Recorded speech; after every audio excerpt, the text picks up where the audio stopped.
Hello, my name is Doug Weinberg. I am a director of the Division of Children and Family Services within the Nebraska Department of Health and Human Services.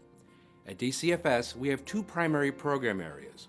One is economic assistance, which includes child support enforcement and a variety of public assistance programs for needy Nebraskans across the state. The second area is adult and child protection and safety. This includes, among other things, our child welfare operations. Thank you for your interest in a position at DCFS.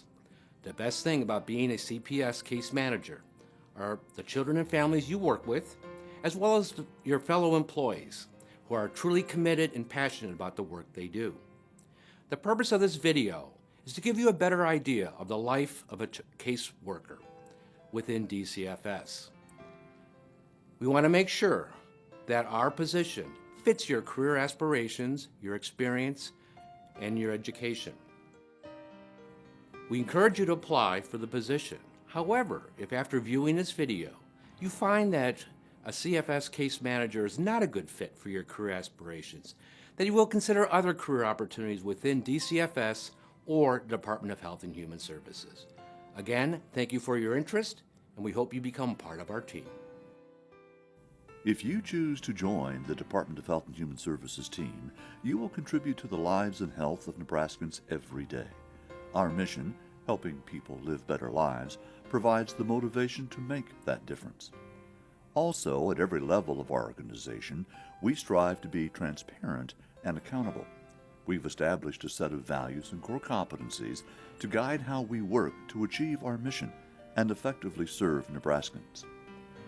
Some DHHS programs impact all Nebraskans. For example, we educate and protect people through public health activities, like ensuring clean and safe drinking water. We also touch our state's most vulnerable citizens. Our services assist the elderly, low income, and those with disabilities. And we provide safety to abused and/or neglected children and vulnerable adults.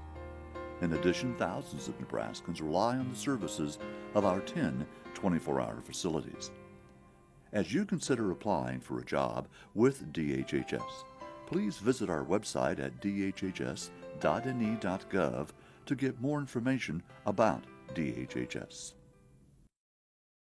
Today, we'll meet some of the staff who work in Child and Family Services.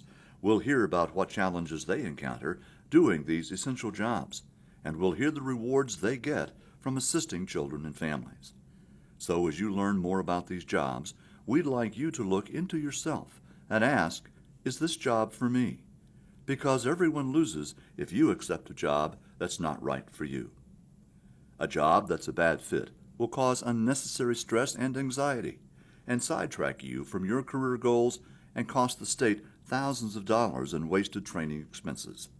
More importantly, the children and families lose because of a lack of stability of a consistent case manager. To get started, let's get a better understanding about the kinds of things Child and Family Services specialists, also known as CFS specialists, experience when conducting an initial assessment in a home. Specifically, it says that on Friday nights from approximately 12 to 3 a.m., Joseph is here alone while you go and play Magic the Gathering. I'm dead. It's okay. Are you gonna have to tell, like, Cynthia's gonna kill me. It'll never happen again. It'll never happen again. You really can just go. All right. Well, can we just sit down and talk about this for a little bit? Yeah. All right. Okay, it does happen. It does happen. Okay. I go to these Magic the Gathering tournaments on Friday nights, but they're not that long. They last from midnight to 3. They actually last until 9, but I leave early so that I can get home so he isn't here that home alone for that long, okay? Okay. So, yes, I go to these tournaments, but I don't stay for very long, and I've done it like 5 or 6 times in the past, and nothing bad has ever happened. So I don't really know what the big concern is, but if you guys are coming out here, then I guess it is a huge deal, and I'll stop doing it. And I don't think that you need to be here right now, because this is... It's all right, man. Just take some time. So, on Fridays, you do go play Magic, and Joseph stays home alone? Yeah, but it won't happen again. It won't happen again, I promise. Okay. Where do you go to play these Are you tournaments? gonna, like, take him away from me? Like, is that what you're here to do? Because Cynthia said he could stay here. Cynthia was cool with him being here. That's why I got custody, is because my parents can afford this more than she can. She works a lot. She still is involved in his life, but she wanted me to have him. So I really, yeah, he's good here. Okay. My plan is to talk with you about the possible supervision issue and see if we can get that solved. Is it not enough for me to just say, I'll stop doing that, or do you need more than that? Probably gonna need a little bit more than that. We might have to do a safety plan. Okay, what does that mean? So that would, Dylan, would you mind just showing me around the house a little bit? Sure, this is the living room. This is where we spend most of the time. All right. I typically keep it a little cleaner than this. Two guys living here. I've seen worse. Yeah, it used to be a lot different when Cynthia was here. Okay, man. Sounds like Cynthia was a big part of your life for a while, huh? Still look back. All right. Here's the kitchen. I don't really use this very much. All right. But yeah, we play games on this table sometimes. Yeah, frozen pizza. Hey, you got some food. Yeah. How's keeping the utilities on? Water, electric, no problem there? Toilet's got some issues with the toilet right now. It's not a plumbing thing, and I mean it's a plumbing thing, but it's not a water turned off thing. That won't be it. My parents wouldn't let that happen. So yeah, no, that's good. I don't know. I do smoke occasionally, but trying to quit. So Yeah, it's not illegal. Not illegal to have a couple drinks. Nothing wrong with going to play Magic on Friday night with your friends either. is if you leave your 8-year-old home alone. There's the issue. Yeah. Uh, So yeah. I noticed on the front you had a beware a dog sign. Oh, that's just so people don't come to my door. I don't really like people. I got you. Got a cat running Yes, around we somewhere? do have a stupid, dumb cat that I wish would die, but it's Cynthia's old cat. All right. She didn't take it with her? All right. Now we will hear from initial assessment and ongoing caseworkers. As you can imagine, it's typically not in most people's comfort zone to just go to a stranger's door and knock on the door for anything, let alone discussing child welfare with them. I myself and most of my staff, I mean, when we talk about it, it's a little nervous. You're nervous before you go out. I think the thing to keep in mind is that trying to put yourself in the family's shoes and put yourself in their position and how you would want to be treated. And I think, if you can go there and do that and remain professional and approach the family with respect and dignity, I think the outcomes are generally positive. Some cases require that we consult with law enforcement before we make contact with the family. So any type of sexual abuse, we'll contact law enforcement and see if they're going to take that case. Because in Douglas and Sarpy County, we have a working agreement that law enforcement can take the lead on those cases. So if an officer says, yes, Tammy, we're going to investigate that case, then I'll hold off on my investigation until they do theirs.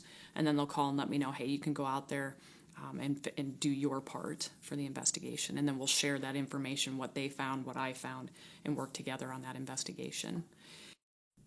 Working on call is mandatory for all children and family services specialists. The frequency varies by service area and location. CFS specialists may be assigned specific responsibilities and duties different from other CFS specialists. This may include hotline workers located in Omaha who accept calls from across the state regarding allegations of abuse and neglect to children or adults, permanency workers who seek an adoptive family or a family to provide guardianship if the child cannot be returned to their home, independence coordinators who coordinate services for young adults that have previously been state wards in the child welfare system and eligible for the Bridge to Independence program, initial assessment workers who conduct a safety and risk assessment on reports of neglect or abuse to children, or an ongoing worker who develops plans with families and coordinates services to assist families to safely parent their children. You may also be interested in doing the same type of work on one of the 3 Indian reservations located in Nebraska: the Santee Sioux Indian Reservation, the Winnebago Indian Reservation, or the Omaha Indian Reservation. Now we will hear more details about a CFS specialist's work week.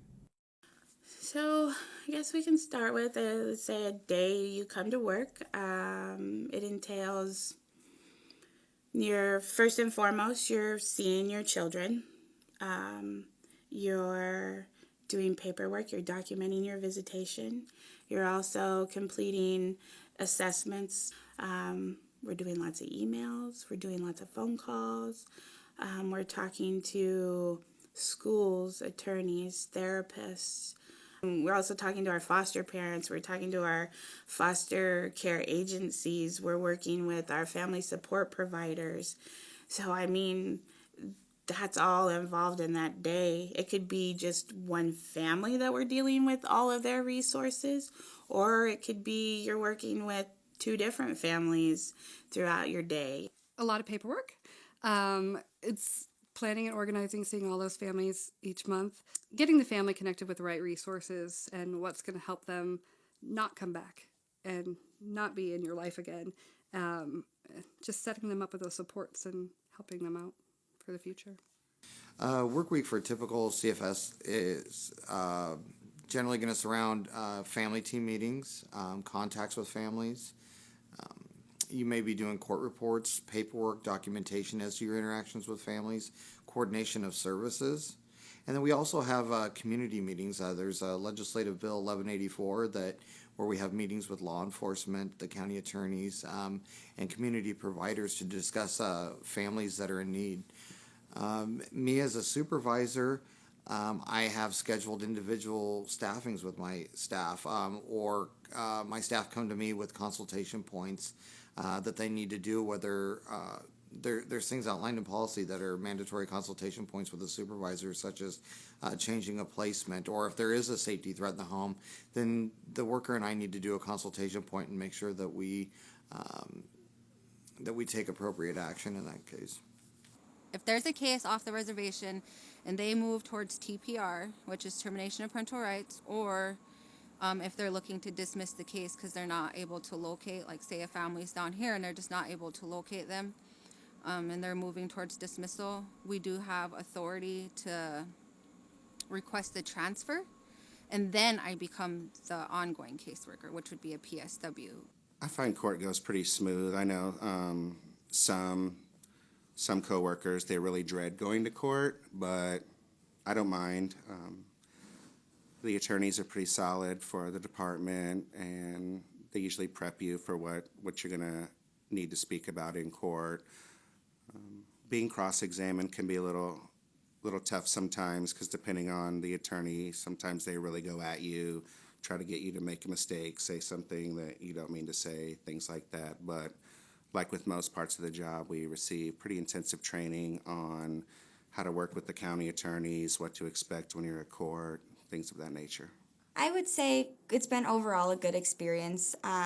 You do have some attorneys, though, that you're not giving the answer they want. You'll get asked the same question 3 times. You have to stand your ground. You have to be confident in what you do. Don't change your answer. Don't lie. If that's what happened, that's what happened. And you have to be able to really stand your ground with some attorneys. As we just heard, being flexible, organized, open-minded, compassionate, patient, having great people and decision-making skills are all necessary ingredients for a successful CFS specialist. Most of these skills and behaviors are part of your personality and are difficult to learn through training. However, it's important to know that the state will provide you weeks of training before you receive your initial assignments, and over time you will progress to a full caseload. After you start the job, you'll receive additional on-the-job training, as well as support from your coworkers and supervisors.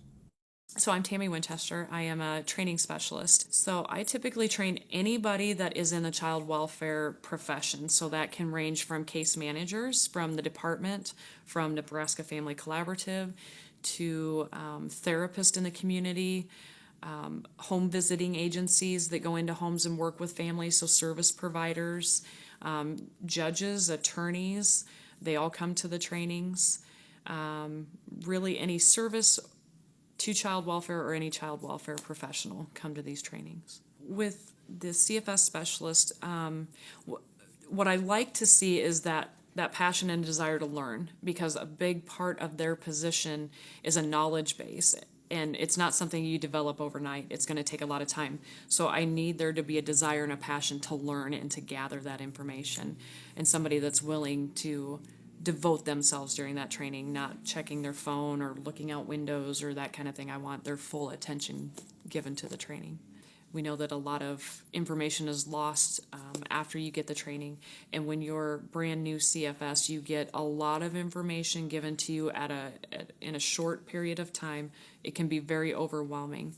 So what I hope they're taking away from that is remembering to always check in. Don't feel I'm going to look stupid if I go ask this question. I want you to always feel that you can come to us and continue to gain that information, or if you forgot something, it's okay to say, I missed that in training. Can you tell me that again? Or can I go to another training and pick that up?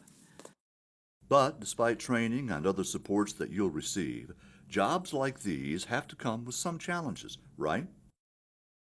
The difficult things about work the winter time up here, the roads, and we drive our little state cars with no four-wheel drive in those terrible winter conditions when you're driving in the middle of nowhere in those hills and on the ranches, and oh my goodness, that's the scary part too.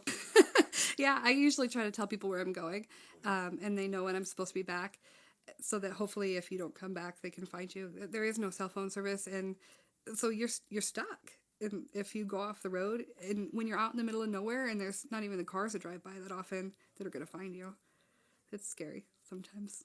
For me, it's kind of twofold. So one is the collaboration with the experts, because I can't possibly know everything to an expert level, from substance abuse to family dynamics to mental health. So I need those experts at my disposal to be able to consult with. Medical providers, there's diagnoses out there that I have no idea about, and sure, I can Google it, but I would rather talk to a person and get that information, so I can share information about what I'm dealing with, and they can say, yeah, that's typical, but, and then we can go from there. So I get that piece. And it makes sure that I'm gathering good information, because these are detrimental decisions that you have to make for a family. And so you have to make sure that these decisions are made well with supported good information. The paperwork. Did not realize how much paperwork. I thought we were going to be doing the education. It was going to be directly working with the parents, the children, and it's not. It's more overseeing other people working with them and us doing the paperwork. I think time management and organization, very important. I think the more organized you are, the more you are able to prioritize, because you have everything organized, you know right what you need to do.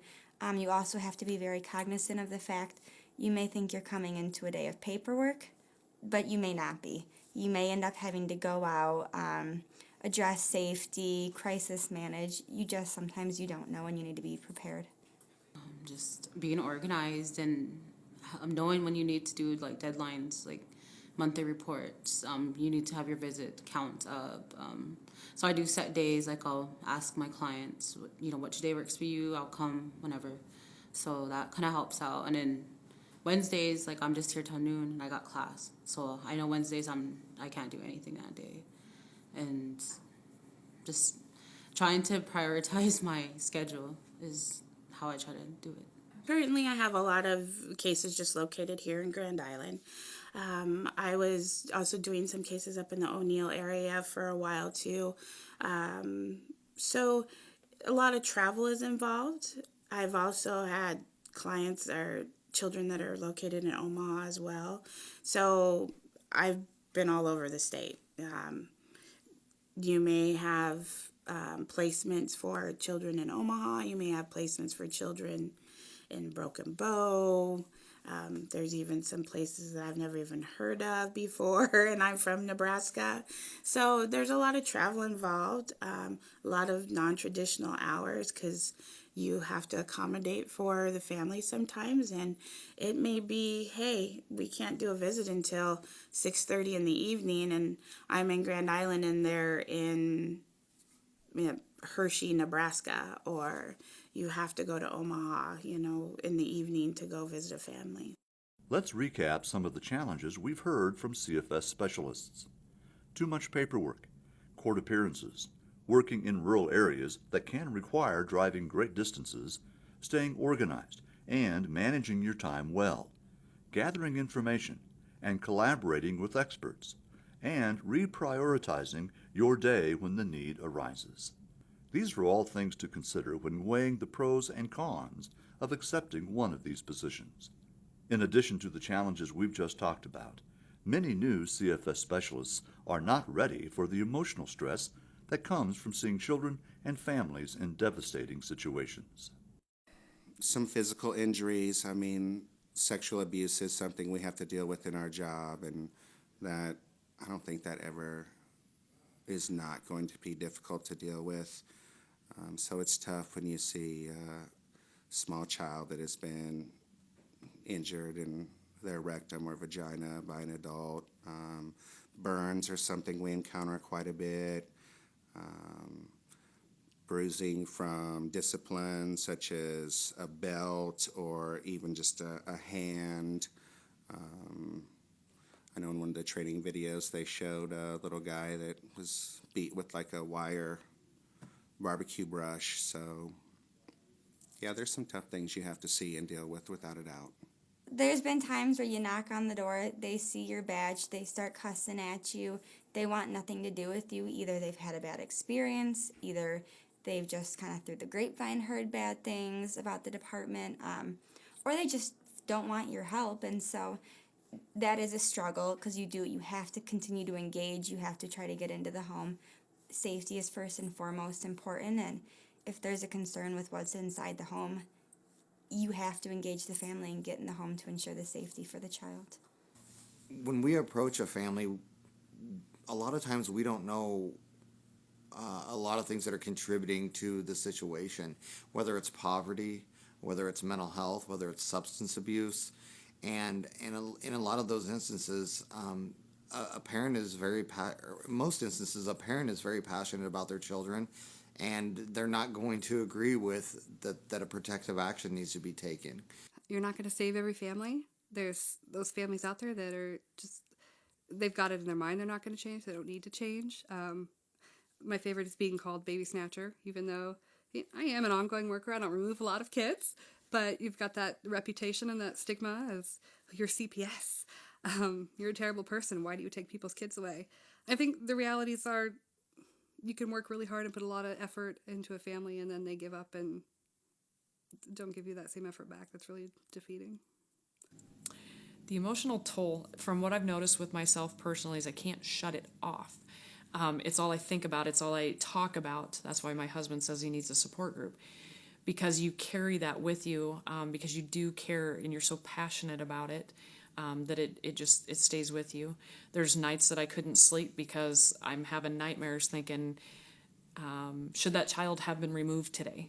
I left them there. Are they okay? You kind of take that with you. When you start having the nightmares, that's when you know you need to call somebody and get some professional help, because that's not okay. But for me, the emotional toll is not being able to shut it off and just happen to think about it over and over and over. After hearing about the emotional toll and some of the situations you'd be dealing with as a member of the CFS staff, you're probably asking, why do these people continue to do this? There are some very special rewards that come along with these jobs. Let's meet a youth who aged out of the child welfare system and has great success with the Bridge to Independence program. It's supposed to help with children that are aged out of the system at the age of 19 in Nebraska, and it's supposed to help them with like getting a job and like living places and having like budget goals and everything, like having a lot of goals. By the time they're 21, then the state is like doesn't help you anymore, but by then you are having all these goals that you accomplish and you're going to school or you're working, then you get to take your experiences from the program to your own time. Caseworkers really do like help the family, the foster family, the parents, the kids. They do help all of us, but I feel like there's not enough time or money or anything to help with the foster family or the kids or the parents, because they just need so much help that there's like not much assistance for it. I usually never get attached. I'm not an attached person. The only person I get attached to is my son. But growing up, I never really attached to someone because I've had so many different ones. It just like changed it up so much. But most of them I never really trusted. I never really like got to know, because half of them were putting a front on, like saying, oh, I'm going to help you do this. And when you ask them to help them with you to do it, they never helped you. They were always like up and gone, and then there was the next caseworker. But I only had one caseworker that actually stayed with our family for, I think, a couple years. Her name was Angela, and she was a really good caseworker. I just didn't like her because all the previous caseworkers kind of ruined that for me. So she was really consistent. It was just, she got me at my teenage years, so I was really bad, and so she kind of got the leftovers of what everybody gave up. And I don't know, she was really nice, like she was genuinely, but I just didn't like her because all the other caseworkers kind of ruined that. But when I got pregnant, when I found out I was pregnant, 5 months before I aged out, she was actually really there for me. She helped me with everything. She wasn't like, oh, you're pregnant, it's your problem. No, she actually helped me. She went with me to find out I was pregnant. She told me to take my prenatals every day. She reminded me to do things that, like, what a parent does. Like Megan, she's really there. Like, I see the genuine in her. Like, I see that her heart, she's trying to help everybody. She wakes up in the morning. I can see her wake up in the morning, texts me right back, or at 3 a.m. when I'm fighting with my ex, she's there, on the phone, like talking to me, calming me down, like telling me work it out. Or she wakes up in the morning to go to work. She loves what she does. There's caseworkers that do not love what they love, and they are there for the money. Megan and so many others probably love their job, or they wake up in the morning motivated to help another family out, but there's other caseworkers that are just like dragging their feet, don't even care. They don't like sugarcoat it. I'd rather have it like make me cry than sit there and be like, oh, you're gonna do this, when really they're not gonna do it. Like, don't front. Don't be saying to the parents, I'm gonna get your kids back, but then tell the foster parents, do you want to adopt them if it comes down to it? Like, no, be real. But I always tell them, like, I've been in foster care a very long time. I kind of know it. I don't know everything about it, but I just always tell them, like, have a good heart. Don't lie. Be honest, even if it's hard to do. Don't bring a kid's hopes up. And, like, I've had caseworkers bring my hopes up so many times, and they just crush me every time. Just be there for the kids more than the parents, because the kids are more sensitive. They're going through that. They're the one that are having to deal with it with their parents, or like still at home doing their own thing. I was pregnant when I got into the program. And I had a worker named Lexi, but she quit because she had to go to, she got another job at the prison, whatever. But this program has really done me good. Like, it's actually done me, like, I've actually go to school. I never planned to graduate high school, and I graduated high school through this program. I'm in college right now. I'm in nursing school, and I'm actually doing something with my life.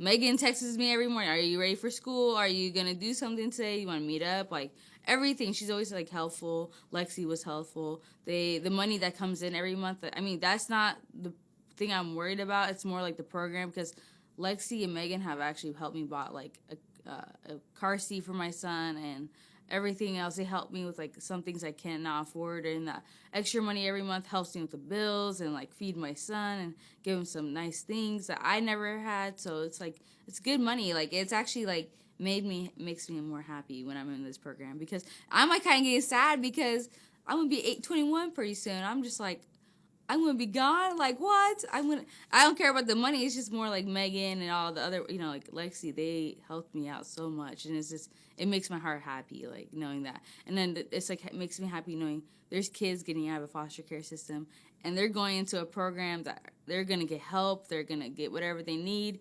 Lexi actually helped me get a bunch of scholarships. I call her Megan every single day. I'm like, my scholarship isn't working. Like, can you get this situated? And she always gets it situated. Like, I'm not waiting like a week to get something situated. She's right there. She gets on top of it. She sends me the number or email. I do it, and I'm in class or getting my stuff paid for. It's like, it's good. I like that on top consistency. I have never had somebody that cares so much like Megan or Lexi. They got me up. They are pushing me. I'm in nursing school. By the time I will be done with this program, I'll be 1 year into it. So, like, I'll be done with pretty much my pre-health almost, but not all the way. But I'm happy. I'm really happy this program. This actually changed my life. Like, it's not just saying that to say that. I'm being serious. Like, it's actually a really good program. Now let's hear from some child and family services specialists and the rewards they have experienced from this career. That you can make a change with one of those kids or one of those parents that are trying to change and that are struggling, and you just give them those tools that they need, and they can be successful, parent successfully, and move forward in life. I guess everything that comes with it. The parents, the families, the kids, just going through, watching them struggle at first and then going through the whole process to where they succeed and get back to where they should be is the most rewarding for me. And then just like if I helped mom get a GED and then now she's in college. Like, that was a big thing for me because she never was motivated to do anything. And then now she has a job. So I guess just working with families and being known in the community for helping people is a big thing for me. I just helping people and kids and, just seeing them be successful. And it's really nice to see people be able to get to a better place in their life. I would say the most rewarding thing is outcomes. Like when you take a kid from a really bad situation and you either get them into a positive situation or you get that family the tools and the help they need to be successful to make the changes they need to make, that's very rewarding to see people get on the right track. Seeing the people change, having them come up to you and say thank you. You don't get a lot of thank yous. You don't. There's not a lot of people that want our help, but even the people that don't want our help, oftentimes months down the road, you'll see them, they'll come out and they'll tell you thank you, and they'll talk to you about their improvements. I just really like helping managing families in crisis. And I think it's because of the compassion that you have for children. I also have a real strong passion for just women's issues and being, there's a lot of issues with domestic violence and that kind of stuff, and I just I think it's just being able to, having those small successes are important to me. That I think that kind of helps validate me. For me, I think the most rewarding was when I felt like I really truly helped the family. I got them the right services. They started on the right path. Some of it, I mentioned the hugs from the family. I'm not the huggy-feely type, but there were some families that when they hugged you, you just knew that you made such an impact on their life, and that made such an reward for me.